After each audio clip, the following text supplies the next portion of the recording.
Toronto homeowners need to prepare themselves for a property tax increase. The budget process begins here at City Hall this Wednesday, and the budget chief is warning there will be a substantial property tax increase, but she won't define what substantial is. What is the definition of substantial?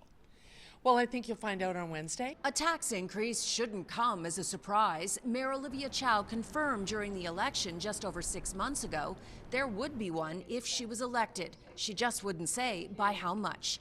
But the fact is, by law, Toronto has to balance its books. And even with the Ford government agreeing to upload the cost of the Gardner and DVP, the city is still staring at a budget gap of about $1.8 billion.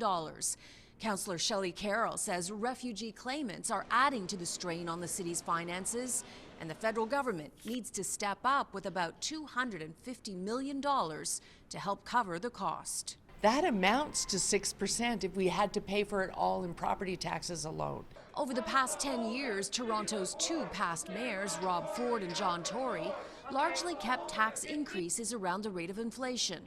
Although last year, Tory raised taxes by 5.5% in his final budget. That cost the average homeowner an extra $189 a year.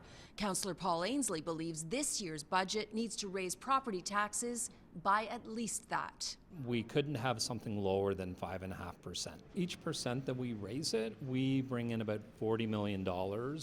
That means even if Toronto raised property taxes by, say, 10%, it would only raise $400 million, not even a third of what's needed to balance the books. Even if I raise them 15 or 20%, we would not be able to balance our budget. We need the province and the federal government to come to the table. Keep in mind, it's not just property taxes that go up. Water and garbage collection usually do as well.